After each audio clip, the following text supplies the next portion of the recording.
People of God, how y'all doing? You all right? Good. Happy Father's Day to all you out there who've got children. So glad that you are being good fathers to them. You're like, Father's Day? Man, it's February. Yeah, I know. Every day, it's Father's Day. Every day you should be doing things and thinking about what can you do to make sure that your children recognize how much you love them. Sometimes that's doing nothing but just sitting there, being there, looking at them in the face, supporting them in something. Because let me tell you this one thing, if you didn't know, brothers, your children are always watching you when you least expect it. I don't care how old they are, they're watching you. My son tells me things that he remembered that I did and said, and he was only about 3 years old. And I'm like, how could you have remembered that? And he said, I remember. They're always watching you. And not that they're watching you on purpose. It's just instinct to watch someone older, someone who's in a protective, authoritative state. They're watching. And then they are going to emulate you in life. And I'm hoping that the emulation will be something positive.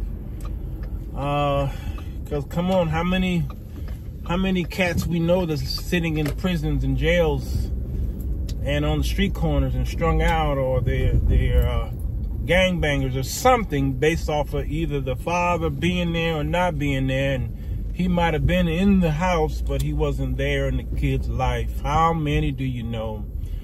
Listen, y'all see my relationship with my children, and you comment on it, and it's all positive. And you know, I thank God that I can do that. Be a positive role model for my babies. But here's the thing, it wasn't always like that. My son and my daughter were young when we divorced. My son was about 8 years old. It affected him negatively. It's about 66 degrees, you all. And if I don't let some windows down, Chicago got bipolar today. If I don't let some windows down, this phone will burn and get hot, that is, and shut me off. You know, y'all know how these iPhones are. My son did not know how to handle that divorce, that separation. They didn't understand what divorce was. My daughter, she was like, she just didn't know. All she knew that I was tucking them in at night every day, and then all of a sudden I was not. That was tough for her, but that was really tough for my son because I was there. We were tight. We were thick as thieves. I would give him, I would wash him up in the morning, and I would put his clothes on after I've ironed them, and I would walk him or drive him to school every day. I'd pick him up. I took them both.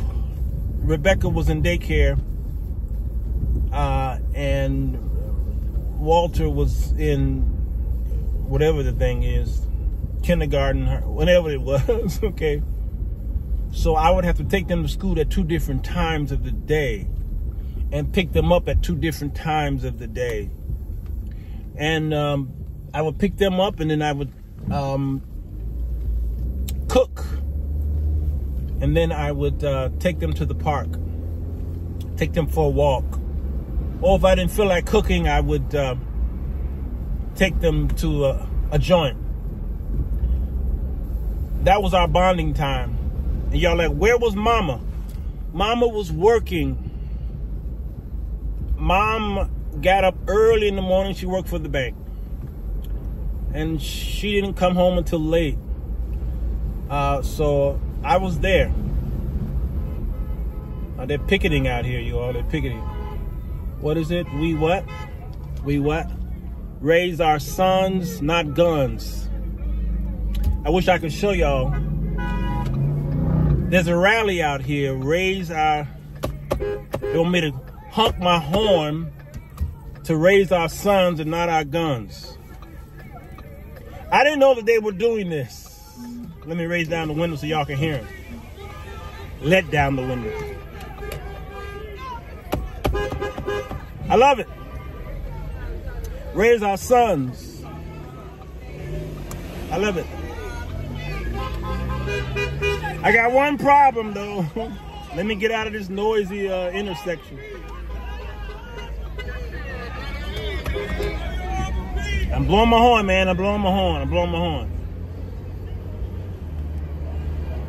This is a stop the violence rally, I guess.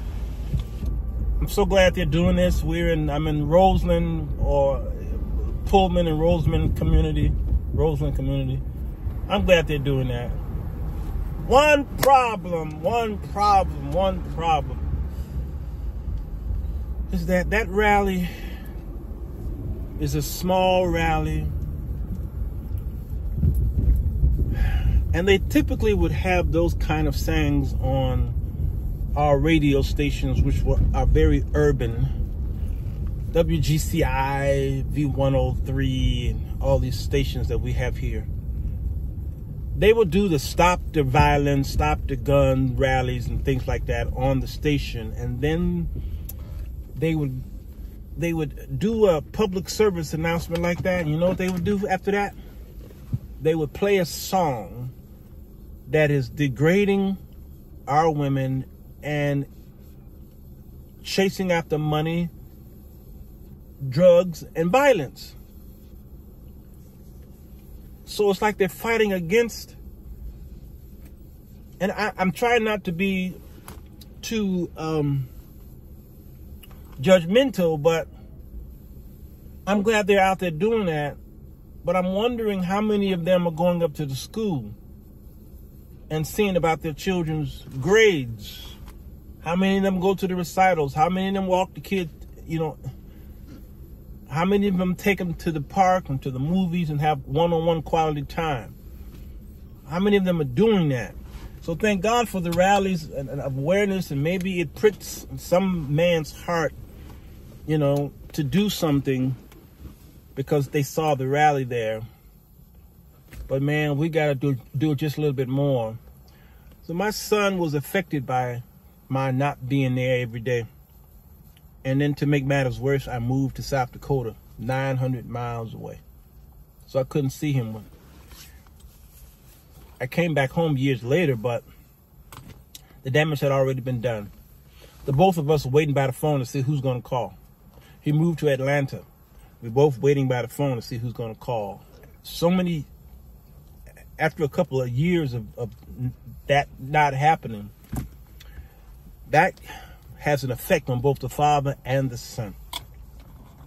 So we had a coming to Jesus meeting, and he told me some stuff that I wasn't ready for, but he sure let me have it. You all saw the show I did with my son. He let me have it.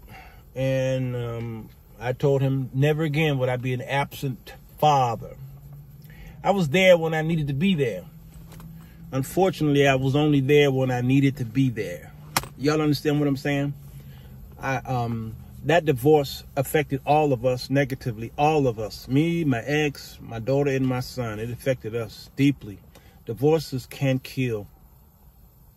It can kill families and separate, divide families. So, brothers, right now, whatever the state that you're in, the state of being that you're in, examine your relationship with your children. Do it now if you can. Act like this is Father's Day. All right, because some children don't like Father's Day. They don't know what to do. Some fathers don't like it either. You know why? Because they're not going to hear from their children. They're not. And if they do, it's like superficial. It's like, I can't wait for this day to be over. Hurry up and call them so I can get it out of the way. That's the way some Father's Day are. So I thank God for the relationship now that I have with my children. I'm very much in their lives, and they're in their 30s now, and they will always be my babies. My son don't like when I call him baby, but he's my baby. He'll always be that. Now he has a baby, and my daughter got 2 babies, and Their lives are, you know, what they call it, the circle of life. So today is Father's Day, and act like it, brothers, and do something. If you haven't talked to your children in a while, why don't you do it? Just pick up the phone and call them and just say, I don't want nothing. I don't want nothing. Just call them. What you doing? Watch how shocked they are. Don't just do it today, but kind of pick up a habit of doing it. You know, I know this seems silly, but, you know, put something in the calendar and say, I'm going to call the kids today, every week around Tuesday, around 11 o'clock a.m. or 6 o'clock p.m. every Tuesday, and then do it again on maybe a Thursday. Put it in the calendar. You're like, that's ridiculous. See, you're ridiculous. You know, there are married couples who have to put sex in the calendar. Ask me how I know. Because intimacy was not happening, and we literally had to schedule intimacy in the calendar so that we can have intimate time, because we didn't understand how important intimacy was until we understood how much it was. When I stopped being intimate with her or her with me, I started sleeping on the couch. That was my biggest mistake. And I started watching TV at night, waiting on her to come home, and then I fell asleep on the couch. She didn't tell me to get off the couch and come to bed. I stayed on the couch and went to sleep. Once I started doing that over a couple of days, that couple of days turned into months. And then what happened? When I was tired of sleeping on the couch, I went to sleep in my own bed with my own wife, and she said to me, "What are you doing in here?" Brothers, don't get comfortable being absent or being inspiring or non-intimate, because, man, once you get complacent and get into a place of complacency, it's hard to pull out of that. So put something in the calendar and says, I'm going to call my daughter or son, or we're going to go to the movies every Tuesday. No matter what's playing, it don't matter. Go. Just do it. What are you doing when you do that? Your children are going to remember those days. They will always remember them. They will always remember them. And they are going to repeat that process with their children. Why? Because I have a ritual that I do with my daughter and son. Why? Because my father had the same ritual. So did. When they were living with me, we ate breakfast and dinner and lunch. Guess how? Together at the table. No one was allowed to make their own dish and then go in their bedroom and eat their dish. No. I cooked, and we all sat at the table. We prayed together, and we ate, and we had conversations. And then after that, we would have Bible study after breakfast. Ask my children, they'll tell you. That's the way it was in my house. Why? Because my father did that. Those will be the traditions that the children will carry on. You want them to have positive traditions that they follow from their parents. If you're not doing that, it's not too late. Establish one. And watch how time catches up. God will redeem the time. Ask me how I know. It's like me and my son never divided. It's like there was no years of separation, not talking. It doesn't feel like that. I just don't feel like that, because God redeemed the time. All right, so you gotta find a way to get back into their lives. It is a positive, wonderful thing, African Americans, that the CDC did say that you all are doing better than almost all races in America. Black men are in the children's lives. Thank God for that. All right, but then there are some of you who are not there, because we're hearing it.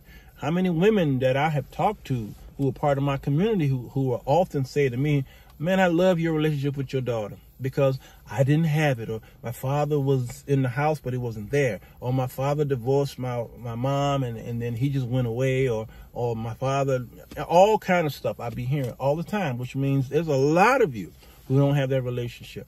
Brothers, it's not too late. It's never too late. Unless your children are done with you and they don't want no part in you, then in that case, you're going to have to just, you know, I'm still going to say it's not too late, because we don't know what God can do in that matter, because some of those cases I've seen, restoration happened after you allowed God to intervene and tell you how to get back into the child's life. So I'm going to lean back on my original statement. It's not too late. I don't care what you did. It's still not too late. I've seen some wonderful restoration stories out there. All right. Happy Father's Day to y'all. I know Father's Day is not until, when is it? I don't even know. Is it May? April? I don't know. Don't it change every year? I don't know. It don't matter. Today is Father's Day. Be a good father. And as tough as it seemed like it would be for some of y'all, keep doing it, and it won't be as tough. All right? Your kids are watching you. They'll always watch you until you take your last breath. What legacy are you going to leave for them? Even if you don't have no money, there should be a character that you leave, and that character is your wealth. You might have messed up your monies. You were not good stewards of your monies, okay? All right, leave some type of investment in them, and the character investment might be your greatest investment right there. That's my encouraging message to you all today, you fathers out there. And brothers, let's come together and be with each other, have some moments together so that we can instill and pour into each other, because we don't have a place to lay our heads like Jesus. Foxes have holes, birds have nests, but the Son of Man didn't have a place to lay his head. Some of y'all don't have a place to go.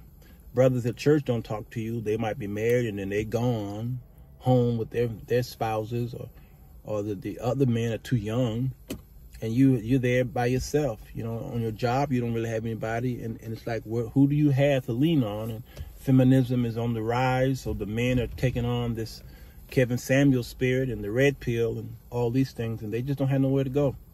Brothers, we've got to talk a little bit more with each other to help each other out. Let's go for a walk. I'm in Sirwalterj right now, where I do my Romance in the Parks. And I'm going to start bringing some brothers out here, and we're going to talk. We're going to shoot the breeze and talk about anything so that we can be strengthened. I got some bunkers who reached out, who lately been reaching out to me as covering and protection. And it has been a blessing to me. Y'all don't understand. It's a blessing. And I be asking myself, where were they when I was young? Why is it that when I was in church, these men just let me do whatever, and they just didn't hold me accountable? What was wrong with those men back then? They were afraid, or they were jealous? Because I don't know. But now, because I'm where I am now, God has put men in my life to protect and cover me. Ooh, it's a wonderful feeling. It's a wonderful feeling, and it keeps me humble. Brothers, let's come together. We'll do a part 2 to this one. All right, y'all. Enjoy your Father's Day. Now you know.